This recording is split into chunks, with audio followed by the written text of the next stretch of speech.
اب آئیے اس متنازع ترین قانون سازی کی طرف جس نے ایک بار پھر ثابت کر دیا کہ حکمراں جماعتوں اور ان کے اراکین پارلیمنٹ کی ترجیحات عام آدمی کے دکھوں اور مسائل سے بالکل متصادم ہیں۔ قومی اسمبلی نے گزشتہ روز الیکشنز ایکٹ 2017 میں مزید ترمیم کا بل منظور کیا جس کے تحت اراکین پارلیمنٹ کے اثاثے خفیہ رکھے جا سکیں گے۔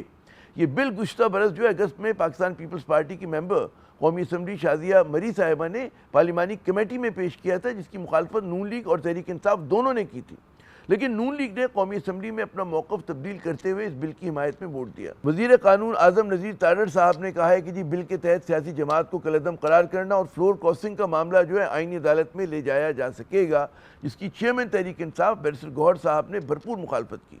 ویسے عوامی اور سیاسی حلقوں میں اس بل پر شدید تنقید ہو رہی ہے۔ مصطفیٰ نواز کھوکھر صاحب جو کہ تحریک آئین تحفظ پاکستان کا بڑا ایک نمایاں نام ہے، انہوں نے ایکس پر پوسٹ میں لکھا کہ جس ملک میں سالانہ 4 سے 5 ہزار ارب کی کرپشن یعنی کہ بدعنوانی ہوتی ہو، وہاں سیاستدان قانوناً اپنے اثاثے عوام سے چھپا سکیں گے۔ انہوں نے کہا کہ جہاں ضرورت اس بات کی ہے کہ جس شخص کو بھی ٹیکس گزاروں کے پیسے سے تنخواہ ملتی ہو وہ شفافیت کی خاطر اپنے اثاثے جو ہیں منظر عام پہ لائے، وہاں انہیں چھپانے کے جو ہیں وہ نت نئے طریقے دریافت ہو رہے ہیں۔ سابق وزیر خزانہ اسد عمر صاحب نے بھی اسے شرمناک قانون سازی قرار دیا اور کہا کہ سیکیورٹی کے نام پر ایم این ایز کو اپنے اثاثے چھپانے کا حق مل گیا ہے۔ ایک اور سابق وزیر خزانہ مفتاح اسماعیل صاحب نے کہا کہ ان کی جماعت اس ترمیم کی مخالفت کرتی ہے، ممبران کو ہر سال دسمبر 31 تک جو ہے اثاثے ظاہر کرنے چاہیے اور ورنہ ان کی رکنیت جو ہے معطل کی جائے۔ یقیناً اس بل کی منظوری نے شفافیت کے دعووں پر سوالی نشان کھڑے کر دیے ہیں۔ یہ محض ایک قانونی ترمیم نہیں بلکہ احتساب کے تصور میں واضح پسپائی ہے۔ جمہوری نظام میں عوام کا بنیادی حق ہے کہ وہ اپنے نمائندوں کے بارے میں جانیں۔ ان معلومات کا جو ہے عوامی دائرے سے نکلنا بدعنوانی کے لیے بالکل آپ سمجھیں کہ ہری جھنڈی دکھانے کے مترادف ہوگا، یعنی کہ لہرانے کے مترادف ہوگا۔ بات کرنے کے لیے ہمارے ساتھ موجود ہیں محترم مفتاح اسماعیل صاحب۔ مفتاح صاحب، آسان سوال سے شروع کرتے ہیں۔ آخر جو ہمارے ممبران پارلیمنٹ ہیں ان کی زندگیوں کو ایسا کیا خطرہ درپیش ہے کہ ان کو جو ہے اثاثے چھپانا ان کے لیے بڑا ضروری ہو گیا ہے اور اس کے لیے قانون سازی بھی جو ہے پلک جھپکتے میں ہو گئی؟ جی حامد بھائی، آپ عجیب سی بات کر رہے ہیں۔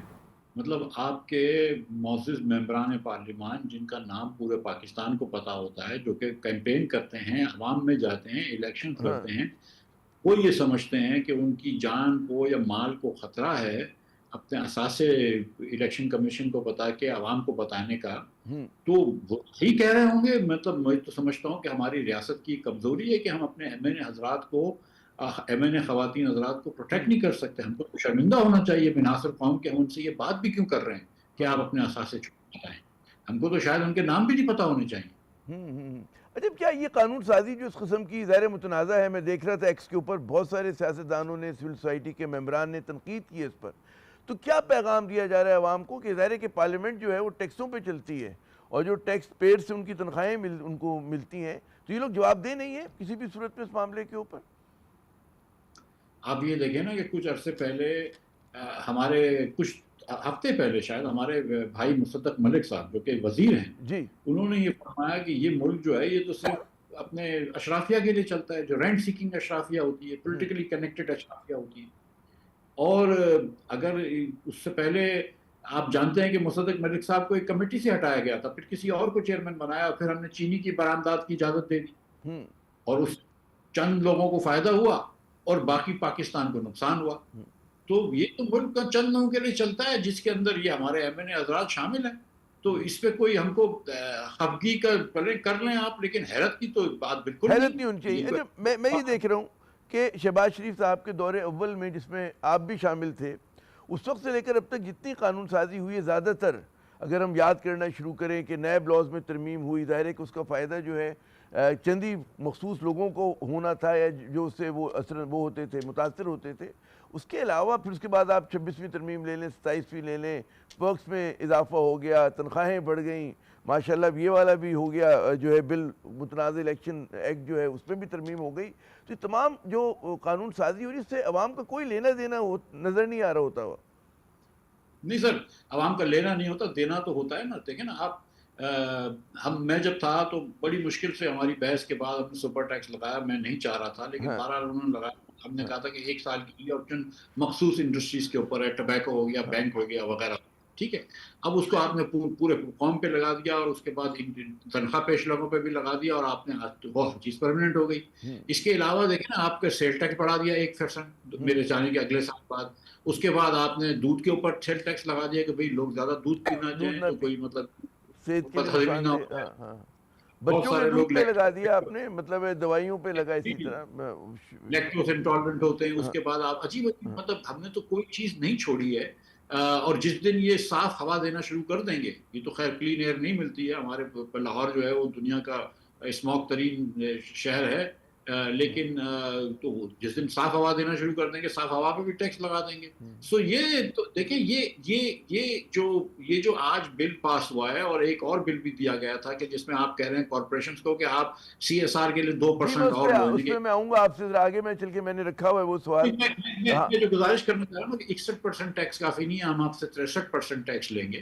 سو لیکن ساتھ ساتھ یہ ہے کہ نہیں, ہم اپنے مراج جو ہے نا ہم تنخواہ بڑھائیں گے تو ہم پیچھے سے بڑھائیں گے, ریٹروسپیکٹولی بڑھے گی تنخواہ. اگر MNA MP کی تنخواہیں بڑھیں گی. اچھا بیفیکیٹ کرتے ہیں جو قانون سازی ہوئی ہے, آپ ہائنڈ سائڈ پہ جو آپ کا دور تھا جب آپ وزیر خزانہ تھے, کہ جناب نیب لاز میں ترمیم, اب وہ جو ترمیم تھی وہ مطلب اس سے 99.999% پاکستانی کو کچھ لینا دینا نہیں تھا. آپ کہیں گے جی دینا تو ہوتا ہے, لیکن کچھ لوگوں کے فائدے کے لیے تھی. اس کے بعد آپ گنتے چلے جائیں تو ساری کی ساری جو ہے وہ مطلب ہے اشرافیہ کو یا چند لوگوں کو, مخصوص خاندانوں کو فائدہ پہنچانے کے لیے. اس سے کیا فائدہ, یہ جو احساسیں چھپا رہے ہیں اس کا کیا رد عمل آئے گا؟ پہلی بات, کیا ہمارے جو ڈونرز ہیں جن سے ہم قرضے لیتے ہیں وہ اس بات پہ خوش ہوں گے کہ ٹھیک ہے, جس ملک کا کرپشن بہت بڑا ایشو ہے اور کہتے ہیں نا ہزاروں ارب روپے کی سالانہ فنکشن وہ ہوتی ہے, بدعنوانی ہوتی ہے, تو اس میں اس طرح کی قانون سازی کرنا جو ہے کیا سگنل دے رہی ہے دنیا کو ہم لوگ؟ دیکھیے عامر بھائی, سچی بات ہے کہ نیب تو ہونی نہیں چاہیے. ٹھیک ہے, آپ نے اگر کسی کو پکڑنا ہے تو اس کے انکم ٹیکس کے گوشوارے سے پکڑ لیں, اس کی لائف سٹائل دیکھیں. نیب کے سے بہت نقصان ہوتا ہے کیونکہ لوگ کام نہیں کرتے اور ایک بہانہ نیب.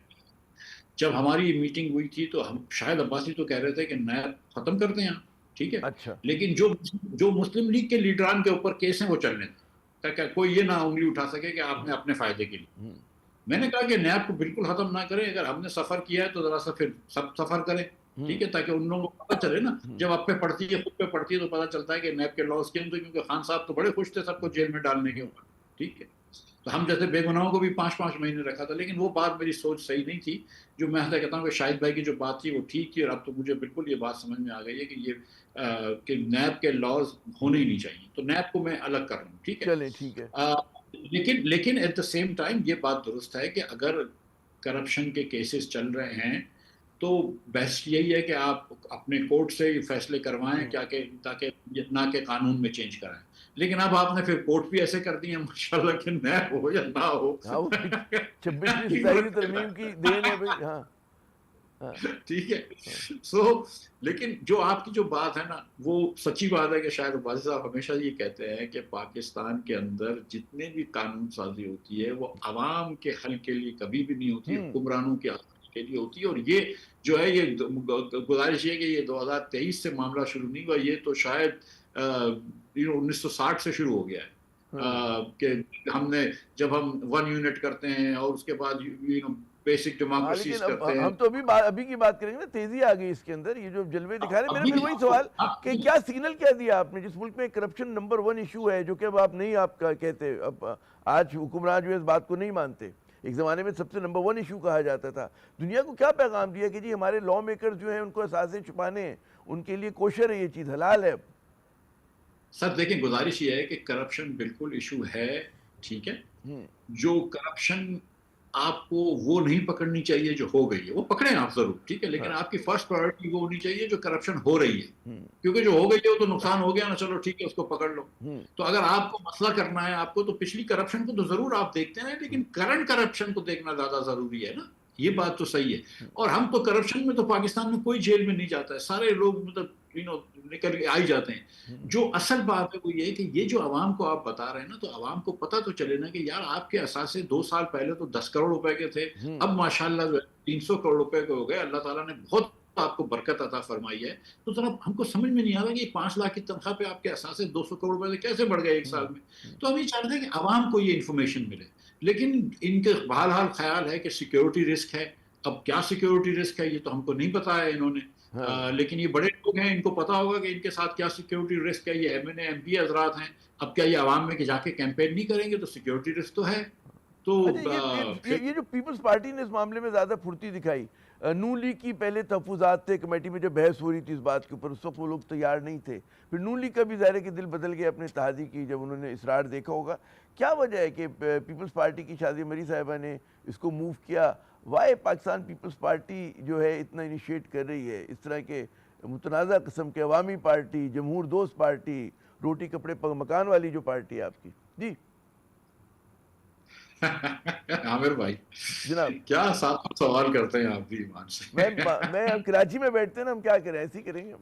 جی سر دیکھیں، ہاں یہ سوال پیپلز پارٹی نے یہ کیوں موو کیا، یہ تو آپ عوام پاکستان کے سیکرٹری سے نہ پوچھیں نا، یہ تو پیپلز پارٹی سے ہی پوچھیں آپ. ٹھیک ہے، میں تو یہ نہیں، لیکن اندازہ ہے میری نا یہ آپ کو، آپ کی نظر بڑی گہری ان معاملات پہ، تو کیا وجہ ہے؟ میں تو یہ سمجھتا ہوں کہ یہ ایک جو بہانہ استعمال کیا گیا ہے، اور بہانہ یہ کہ سیکیورٹی ہے. تو بھائی آپ تو پبلک فگر ہیں، آپ کو کسی نے سر پہ بندوق رکھ کے تو نہیں کہا کہ پبلک فگر بنو. آپ تو روز کیمپین پہ جاتے ہیں، آپ تو ہزاروں کے جلسے کرتے ہیں، لاکھوں کے ریلیاں نکالتے ہیں، آپ تو سارا دن پبلک میں ہوتے ہیں نا.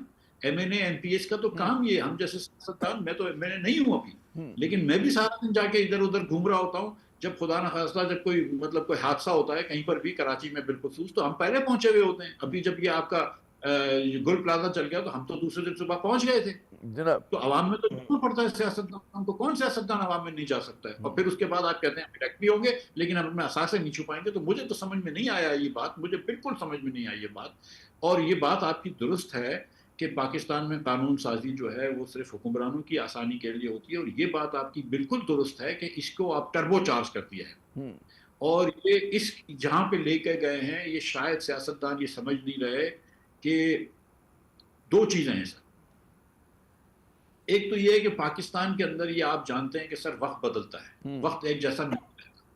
اس لیے میں ہمیشہ کہتا ہوں کہ اپنا موقف نہیں بدلنا چاہیے، آپ کے حالات بدلنا ہے. ٹھیک ہے، آپ دیکھیں کہ شہباز شریف صاحب پیکا لاس کے خلاف آگ بگولا تھے ایک زمانے میں، اب پیکا لاس کے حق میں ہیں. شہباز شریف صاحب چینی ایکسپورٹنگ کے خلاف آگ بگولا تھے، اب چینی کی ایکسپورٹ بھی ان کی حکومت میں ان کی مرضی سے ہوئی. تو ان کے موقف بھی بدل گیا. اور دوسری جو میں بات کرتا ہوں کہ جب آپ کی حکومت کی پوزیشن چینج ہو تو آپ کے حالات نہیں بدلنے چاہیے. اگر آپ مطلب ایک گاڑی چلا رہے تھے تو آپ کے پاس 9 گاڑیاں نہیں ہونی چاہیے. تو یہ، لیکن ہماری سیاست کے اندر یہ ہے کہ سیاستدانوں کے حالات بھی بدل جاتے ہیں، ان کے موقف تو فوراً بدل جاتے ہیں. تو یہ لیکن جو دوسری بات میں کہہ رہا تھا کہ ایک تو یہ کہ مطلب یہ وقت بدلتے ہوئے دیر نہیں لگتی ہے. مطلب ہم نے یہ دیکھا ہے کہ عمران خان صاحب کے زمانے میں 10 سال کا پلان تھا، اب بھی 10 سال کا پلان ہے، دیکھتے ہیں کیا ہوتا ہے. وہ لیکن مجھے کوئی سیاست کسی ابھی وزیر جالب صاحب کا مصرع یاد آ رہا ہے کہ وہی حالات ہیں غریبوں کے، دن بدلے ہیں فقط وزیروں کے. ہمارا حلقہ تو ہے حلقہ زنجیر، باقی تمام حلقے ہیں سب وزیروں کے. تو صورتحال یہی ہے. اس میں پھر آگے یہ کہتے ہیں نا میں دوسری بات یہ کر رہا ہوں کہ آج تک کسی وزیر اعظم نے اپنا ٹرن پورا نہیں کیا. یہ بڑا چھمبا ہوگا شہباز صاحب کر لیں. ایک تو یہ بات ہے. دوسری بات یہ ہے سر کہ اور جو میں نے پہلے کہا کہ یار دیکھو یہ چیز جو ہے نا یہ ملک کے لیے بھی اچھی نہیں ہے. ٹھیک ہے، اور جب اتنی انتہا تک پہنچ جاتے ہیں نا تو پھر بہت ساری اور باتیں کھل جاتی ہیں. بات نکلے گی تو بڑی دور تک چلے جاتی ہیں. تو یہ میں سمجھتا ہوں کہ بہت دور تک جائے گی. اچھا میں چاہوں گا کہ وقت مختصر ہے، بڑا اہم وہ جو آپ نے شروع میں بات بھی کی تھی کہ سی ایس آر کے اوپر 1% اپنے پروفٹ میں سے بڑی فرمز کو خرچ کرنا ہے. اچھا وہ اخبار نے لکھا تھا تو 2 ہوگا، تو چلیں 1 یا 2. پہلی وہ سب سے زیادہ ہائی ٹیکس پیئرز ہیں. ٹھیک ہے نا، آرگنائز سیکٹر کے آپ جو ہے گلا دبائے جا رہے ہیں. جب آپ نے ٹیکس دے دیا، مطلب ادارے نے دے دیا، شخص نے دے دیا، تو یہ کام تو حکومت کا ہے نا کہ وہ خرچ کرے عوام کی فلاح و بہبود کے لیے. وہ بھی آپ ہمارے متھے تو نہیں مار سکتے انڈیویجول کے یا بڑی فرمز کے. جی دیکھیے پاکستان میں 2% ورکرز ویلفیئر فنڈ لیا جاتا ہے اور 5% ایک ٹیکس ہے ورکرز پروفٹ پارٹیسپیشن. میں سمجھتا ہوں کہ ورکرز ویلفیئر فنڈ تو پہلے دن ختم کر دینا چاہیے، وہ 2%. اور ورکرز پروفٹ پارٹیسپیشن فنڈ کو جو اسٹیٹ بینک میں آپ کو جمع کرانا پڑتا ہے اس کی جگہ آپ کو کر دینا چاہیے کہ ہر کمپنی کو کم از کم 1 بونس اپنے ایکسٹرا دینے کی ضرورت ہے اپنے ورکرز کو. اگر ایک کمپنی آلریڈی 2 یا 3 بونس دے رہی ہے، یہ لا آنے کے بعد آپ کو 4 بونس دینا چاہیے. ٹھیک اور ہے جہاں تک CSR یہ والنٹری ہوتا ہے. آپ کراچی میں دیکھ لیجئے, یہ بلاول بھٹو صاحب ابھی جب ادھر آئے تھے اسلام آباد, اور انہوں نے سندھ گورنمنٹ کی جو باتیں کی کہ ہم نے اتنے بیڈز ایڈ کر دی, تو کون کر رہا ہے؟ یہ پاکستان کے پرائیویٹ بزنس مین کر رہے ہیں جو کہ چیریٹی کرتے ہیں. یہ جو سیلانی ویلفیئر ٹرسٹ چلتا ہے جو کہ 3-4 ارب روپیہ خرچ کرتے ہیں اور 3 لاکھ لوگوں کو کھانا کھلاتے ہیں روز کا, اس کے پاس پیسہ کون آ رہا ہے؟ یہ پاکستانی لوگ دے رہے ہوتے ہیں. تو پاکستان تو آلریڈی چیریٹی کر رہا ہے. اب آپ اس کے اوپر مطلب چیریٹی کو تو لیگلائز نہیں کر سکتے نا یار, مطلب کمال کر دیا انہوں نے. پھر وہی دیکھیں نا, اور اس میں پھر وہ جو ایک کئی بار مطلب ہم نے اس پہ بات کی کہ حکومت جو ہے اپنی بیلٹ ٹائٹننگ نہیں کر رہی ہے. مطلب ہے کہ ان کے جو پرکس اینڈ پریولیجز ہیں وہی گاڑیوں کے جلوس ہیں. ہمارا حکمراں بالکل فرسٹ ورلڈ کے حکمراں کی طرح رہتا ہے. عوام بے شک بیچارے فائر بریگیڈ اسٹیشن کے پاس پانی نہ ہو, ان کے پاس دستانے نہ ہوں, لیکن ان کی گاڑیاں, ان کا جو دفتر ہے وہ تو اسی طرح کا ہوتا ہے جس طرح کسی بڑے ملک کے ہمارے حکمرانوں کے ہوتے ہیں. جناب سر میں نے تو ایک مرتبہ Canadian prime minister Pierre Trudeau, اس کا بیٹا جو تھا دوسرے جی جیسن ٹروڈو, ان کو دیکھا تھا زیورک ایئرپورٹ پہ, وہ اس لاؤنج میں تھے جس لاؤنج میں میں تھا. کوئی ایکسٹرا VIP لاؤنج نہیں تھا, نارمل کمرشل لاؤنج تھا, کمرشل جو بزنس کلاس لاؤنج ہوتا ہے. اور وہ تو مطلب تو ہمارے حکمران جو ہے نا وہ فرسٹ ورلڈ کے حکمرانوں سے بہت اچھا رہتا ہے. ان سے یہ زیادہ تو اچھے بالکل رہتے ہیں. وہ سنا ہے اسٹیٹ گیسٹ ہاؤس جو آپ لوگوں نے لاہور میں افتتاح ہوا ہے, وہ تو بڑا مطلب ہے آدمی کی ٹوپی گر جائے دیکھ کر اس کو. اور ٹھیک ہے. ابھی سو جو یہ کہنا کہ اچھا, دوسری گزارش یہ ہے جی کہ آپ نے پہلے یہ کرنا چاہیے تھا کہ آپ اس سے پہلے کہ کسی اور کو کہیں کہ تم اپنی پروفٹ کا 2% دو, پہلے یہ کرنا چاہیے تھا کہ ہم اپنی تنخواہ کا 5% دے دیں. پہلے تو MLA خود پیسے دینا. تو حضرات یا اپنی جائیداد اب تو خیر نہیں دکھانی ہوتی, یا تو ان کی جو جائیداد ہے اس میں سے 2% زکوٰۃ ہی نکال کے دے دیں. ٹھیک ہے, وہ بھی بتا دیں کہ کتنے دے رہے ہیں یہ لوگ. یہ جو مطلب جو سورج ڈیوال جو گیا ہے پورا جہاز بھر کے, اس کا ٹکٹ اپنے لے لیں. کم از کم کچھ لوگ تو ہوں گے صاحب استاد کہ جو اپنے ٹکٹ لے سکتے ہوں گے. یار عامر بھائی نہیں عامر بھائی دیکھیں میری بات سن, گزارش یہ ہے کہ میں نہیں چاہتا کہ کوئی اپنا ٹکٹ لے. آپ ہماری حکومت پاکستان کے ٹکٹ پہ جائیں, لیکن جو وہی لوگ جائیں کہ جو ضروری ہیں, جو صرف تالیاں بجانے کے لیے یا پرائم منسٹر صاحب کے بہت سارے تصاویر کھینچ کے اور سوشل میڈیا پہ لگانے کے لیے جا رہے ہیں, ان کو نہیں جانا چاہیے. ٹھیک ہے, ایک اور یہ نہیں ہے کہ اس سے بہت پیسے بچ جائیں گے, لیکن ایک مائنڈ سیٹ ہونا چاہیے کہ یار یہ کسی اور کا پیسہ ہے, یہ کسی کی بہت محنت کی کمائی ہے. کسی غریب سمبلزم ہوتا آدمی ہے جی, علامت ہوتی ہے نا یہ کہ آپ کو بھی خیال ہے بجٹ ٹائٹننگ کر رہے ہیں آپ. جی کسی غریب آدمی جس نے 2,000 روپے, جس کی 40,000 روپے تنخواہ ہے اور جس کی 2-3 ہزار روپے کا بجلی کا بل دیا ہے, اس کے اوپر آپ نے ٹیکس لیا ہے. اس نے اپنے بچے کے دودھ خریدا ہے, اس کے اوپر آپ نے ٹیکس لیا ہے. تو وہ بیچارہ دن میں دہاڑی کر رہا ہے, پتھر اٹھا کے رکھ رہا ہے گھروں کو بنانے کے لیے, آپ کے محلات بنانے کے لیے. اس سے جب آپ ٹیکس لیتے ہیں تو اس ٹیکس کے پیسے سے پھر آپ کو 50, 100, 200 لوگ لے کے زیورک نہیں جانا چاہیے یا ڈیووس نہیں جانا چاہیے. لیکن جو ضروری لوگ ہیں, یہ ضروری کام ہے جانا. میں پرائم منسٹر جائیں, وہ ضروری کام ہے, وہ بالکل جائیں. اور ظاہر ہے کہ پرائم منسٹر جائے گا, اگر اس کو مطلب ہم اکانومی کلاس میں نہیں بھیج سکتے, وہ بزنس کلاس میں چلے جائے یا اپنے جہاز میں چلے جائے, دیٹ از فائن. لیکن یہ کہ پوری جنج لے کے جانے کی ضرورت نہیں. مفتاح صاحب بہت بہت شکریہ اپنا قیمتی وقت دینے کا. تو ناظرین, ایک تو کفایت شعری بہت ضروری ہے, اور ہم دیکھ رہے ہیں کہ جس طرح سے قانون سازی ہو رہی ہے, اور یہ ان کو لگ یہ رہا ہے کہ اس طرح کی قانون سازی کر کے وہ اپنے آپ کو حکمران جو ہے مزید محفوظ بنا رہے ہیں, اور زیادہ محفوظ بنا رہے ہیں. ہو یہ نہیں رہا, وہ اپنے آپ کو مزید غیر محفوظ بنا رہے ہیں. کہ جتنا زیادہ آپ قوانین کا سہارا لیتے ہیں, وہ بھی ایسے متنازع قوانین کا, تو اس سے لوگوں میں غم و غصہ بڑھتا ہے آپ کے خلاف.